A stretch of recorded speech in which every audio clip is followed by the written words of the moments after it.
Welcome. This is Astrology Insight Now, a weekly forecast program with astrology and other ways to help you make the most of your week and to heighten confidence for daily life.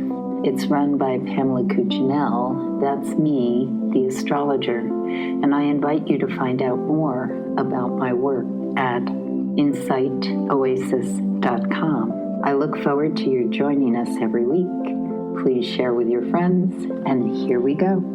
On July 14th, 2025, we are in the waning moon cycle.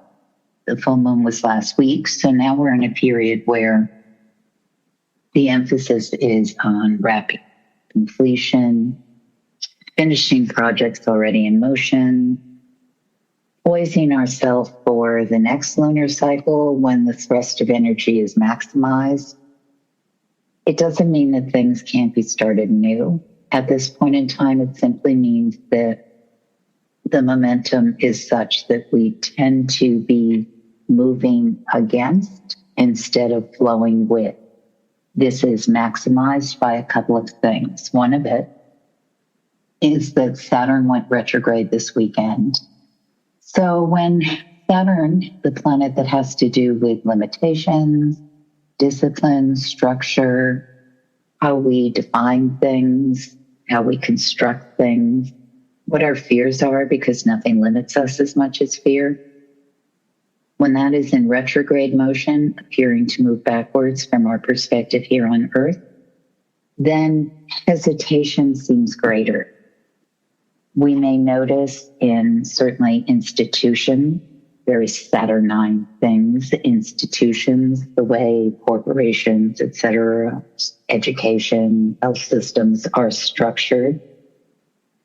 These systems may pull back over a period of time instead of moving forward with new ways of being. Actually, we've been seeing a lot of this sort of retrograde action as Pluto is leaving Capricorn. It's now entered Aquarius. And we are looking at how we might define things new in theoretically the brave new world in which we find ourselves in this millennium. I'm not exactly sure some of the times if human beings are really aiming for survival rather than trying to hole up in their bunkers and hold on to what has been. But now that Pluto's in Aquarius, a lot of things are starting to break through in my personal psyche about what things look to, because we're moving a lot from what has been. And so there's been a lot of resistance and also fear. Pluto and Capricorn. So Capricorn is a sign that we call ruled by Saturn. And for many astrologers, especially when they're learning, students, Saturn is easy to understand for Capricorn because, as I said, structure, discipline, fear. If you know a Capricorn, are a Capricorn, or have strong connections to that sign, you know that these are people who might really respond to uniform ways of being. They dress a certain way. They like routines. They take a long time before they move into something else. They hesitate, perhaps. They're cautious. They are willing to work on something that takes a long time to achieve and really only value it if they put a lot of work into it. So we can see that Saturnine piece there. With Aquarius, which the ancients also considered linked to Saturn, modern astrologers sometimes have trouble conceptualizing that because it seems easier to think in terms of Uranus, the planet of change. Aquarians tend to like to do things differently, see themselves as being unique, spin the world in a way that not everyone does, perhaps dress differently. So people think, well, how is that Saturn? Well, we're still in Saturn theme, as far as I'm concerned, as Pluto moves through Aquarius, because what we are doing is we are starting to structure things differently. It's a new way to set up a platform from which we ideally will spring from. And it does require change. It does require a ferocious need to do things differently. And there's something Saturnine about being willing to move in a direction no matter how long it takes. So I open the week thinking about that, and I'm going to write more about it because I've been really reflecting a lot on this recently after listening to an interview by Peter Thiel, who many of you probably know is one of the architects of this internet age in which we live in, massive billionaire, especially with how finance is done. And what he thinks about innovation as opposed to what I think is possible with innovation. Not that I'm a billionaire or architect of new technology, but he seems to take particular fear and concern about someone like Greta Thunberg, which is fascinating. And I will talk more about that later. But right now, let's get into July 14th. So the moon is in the sign of Pisces, as I go off poetically in this way about the new world in which we live. And I think this is a really interesting day. It may not always be an easy day for some of us. We may feel as though we're pushing against something that we'd like to make happen as opposed to what we might need to have happen. But the way to really take hold of what occurs over the next 24 hours is to think in terms, especially in the morning, of what would you like to unfold? Once again, we're in the waning moon cycle, and we are at a point where we're looking at, okay, so things might take a little longer to construct. Also keep in mind, what I hadn't mentioned yet, is that Mercury will go retrograde later in the week. So we're really in this preparatory time of laying things down, thinking how we're going to proceed in more methodical ways. And the ideal of this week, I think, has so much to do with really looking clear-eyed at how we want to work essentially the next month or so. And when we look at things in ways that are about how do I work with what I have and maximize what I can do at a time that may feel a little more reticent with proceeding. In the Northern Hemisphere, it's summer, so sometimes things don't move as quickly in the summer. People are more into relaxation mode. Southern Hemisphere, it's winter. So that also has its energy shift that can occur. And the ideal, whether you're in summer or winter mode, is think about it. In winter, many times people kind of draw resources to them and focus on the matters at hand because they aren't necessarily going out partying, moving around as much. They're more looking internally. In a summer cycle, well, yes, people are more apt to be outside, want to socialize, do things in the garden, nature. And so once again, it's a period that we need to maximize concentration on when we work and what our output is, because we want all that free time to be enjoying nature and the world around us. So regardless of where you are on the planet, this is a great week to think in terms of how am I going to rein in my focus on what I need to make happen, especially over the next couple of weeks before I get to the next lunar cycle, so that I'm in a point where I'm able to utilize what's around me best I can and be able to enjoy the time that is more available to reflect and dream. And part of why I was going on at the beginning of this conversation about thinking in the bigger picture realm is because it's super important now and decades to come for us to find our way back to innate creativity. When I talk about someone like Peter Thiel and I listen to his fears about the world and what's coming, I was struck by the thought that here's this person with more money than God, as one friend of mine used to say, and theoretically the ability to do whatever he might choose to do. And yet he's a prisoner by his own perceived limitation. Because when we think that exploration and innovation is all about finding new technologies, new worlds, going to Mars and beyond, then we're totally missing the interior life, the intrinsic gifts that we were born with, as all of us being the essence of what some people call God, higher self, infinite, universe. It's in the world all around us, in nature. People like Greta Thunberg know that. People like Peter Thiel do not. And there's tremendous power in that realization that the people with the mass wealth are actually in cages of their own making, their own limited perception. They think they're great minds. They have no idea of the potential that's within them because they look out instead of in.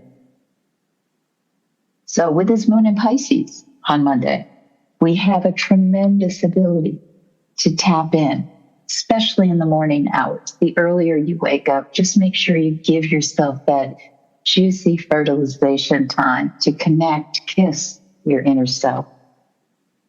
And the struggle I touched on earlier that some of us may feel is perhaps the interface with the outer world while we are so connected and in flow with our inner world. How do we break through that, go through it? Well, one way is we have to confront it and recognize when it's coming to us. See, oh, my boss wants me to do this and the deadline's then, but I was enjoying my thinking about how I might do this differently. Well, as we get to late afternoon, early evening, it can come back in. And some of us may encounter some anger or frustration, especially in the late evening. What I recommend is the ideal is to do some nice chi release, however you might do it. Put on some music and dance, take a walk in nature, do things that just kind of move the energy of this before you rest. And we can really have highly productive morning on Tuesday, the 15th. Fabulous. I'm sorry for new listeners. The times I give are Eastern time zone, so you might have to adjust depending on where you are. At 1:10 p.m. on Tuesday, the 15th, the moon goes void of course. When that happens, the moon is not making geometric aspects to another planet before it changes signs. So we're in this sort of drift period. Doesn't mean you can't be productive. Actually, you can be highly productive. But it's best to work on projects already in motion. Certainly have fun. Oh my gosh. Void of course, moon in Pisces for basically most of the afternoon and the entire evening. Super fabulous for creative intake. Just absorb. Put yourself in places where you can see, taste, visualize, listen. Listen to the world around you. Sound, colors, so heightened at this period of time. Absolutely delicious. Be in places where you feel safe. And if you're not, remember the safety is within. Focus on it.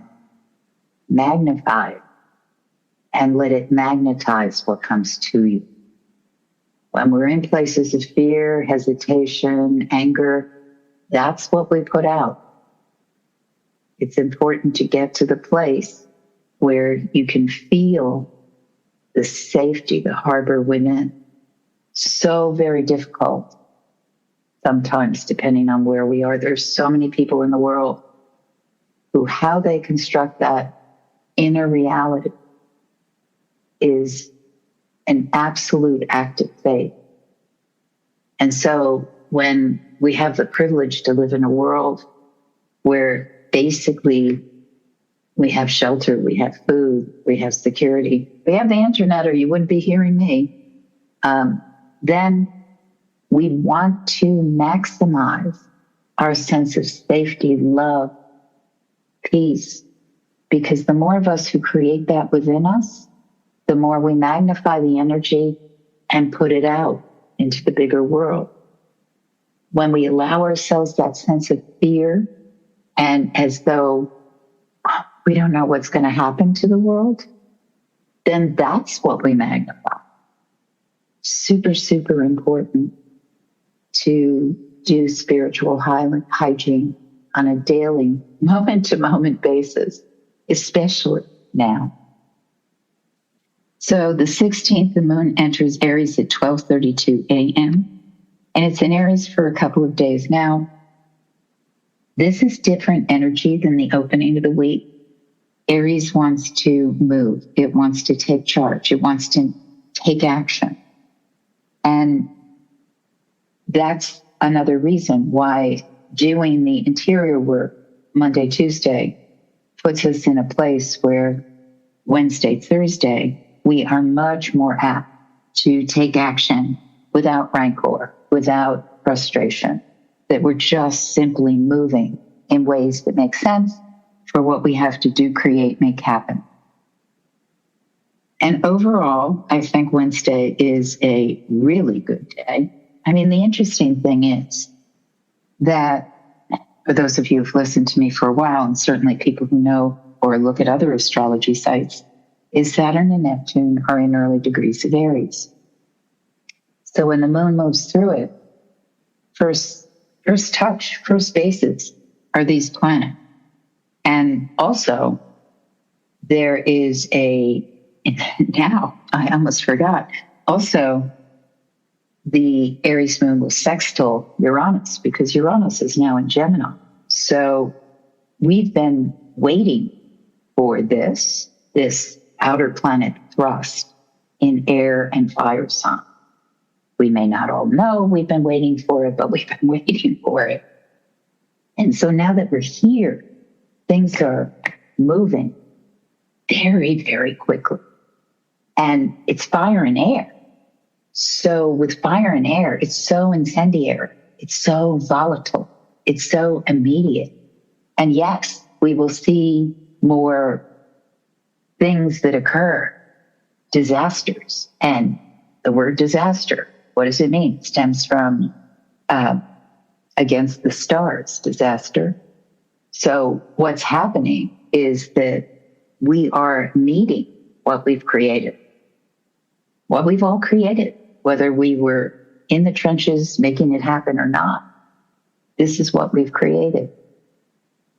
And so that's why it's so important to move past the anger, frustration, sense of being paralyzed, and to take appropriate action wherever we can. And appropriate action is so much about connecting with like-minded people, creating the inner magnetism that brings to you good people, people who reinforce your sense of humanity, love, the ability to connect, create, and make new worlds happen.